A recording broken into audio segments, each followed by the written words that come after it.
Lorsque vous entrez en phase de planification, vous allez découvrir des nouveaux onglets. Le premier onglet, c'est l'onglet Activités, où vous allez trouver la liste de l'ensemble des activités à réaliser dans le projet. Pour chacune des activités, en cliquant sur son nom, vous obtenez des informations sur ses objectifs ainsi que sur ses liens avec d'autres activités. Par exemple, on vous dit que le choix de l'environnement de développement peut se dérouler en parallèle avec l'analyse de l'existant.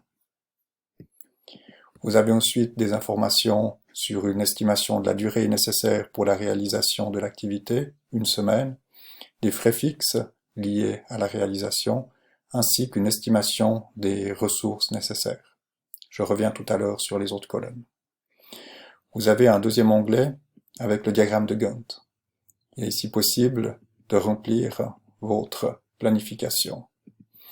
Ceci coûte aucune carte temps et il est possible de revenir en arrière comme vous le souhaitez.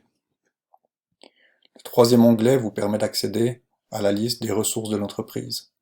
En cliquant sur un métier, vous obtenez la liste des ressources disponibles à l'intérieur de ce métier.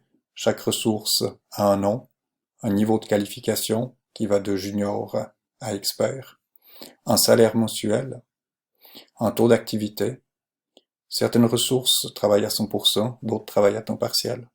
Tous les salaires mensuels sont des salaires mensuels à 100%.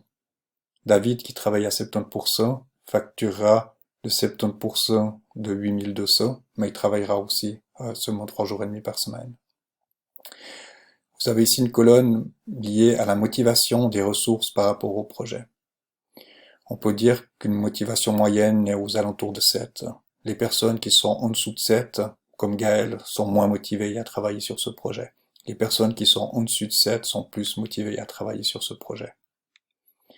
La colonne travaillera selon sera plutôt utile lors de la phase de réalisation, pas besoin de s'en occuper en phase de planification. Bien, si je reviens sur les activités, par exemple pour l'activité 1, elle a une durée d'une semaine. J'aimerais la planifier dans le diagramme de Gantt, une semaine, ok, elle y est.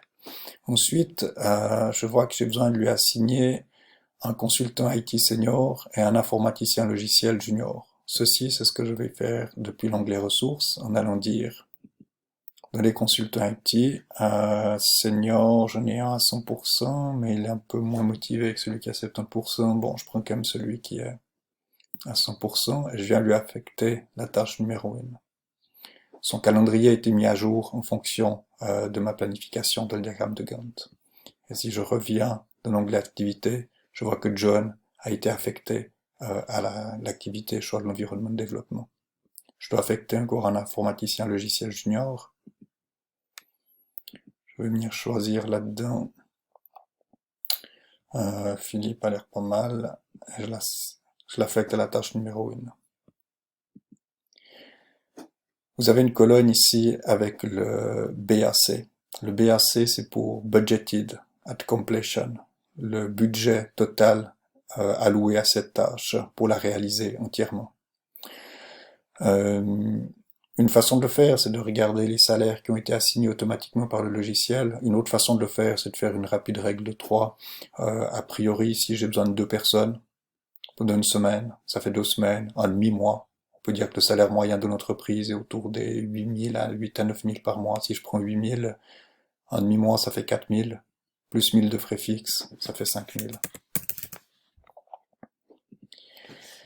On va essayer de planifier une deuxième tâche, par exemple le dossier de spécification. En fonction de sa description, elles sont en lien avec les autres tâches. Je pourrais trouver que je veux venir le planifier sur les semaines, par exemple 3 et 4. Et j'aimerais venir lui assigner un consultant IT et un informaticien logiciel. Je vais peut-être prendre Philippe et John et leur demander de passer sur le dossier de spécification une fois qu'ils ont terminé leur travail sur le choix de l'environnement de développement. Je viens lui affecter une deuxième tâche qui est le dossier de spécification. Son calendrier est mis à jour en fonction de ce que j'ai planifié dans le diagramme de Gantt. Si je veux lui retirer cette tâche, je l'enlève et je peux la rajouter.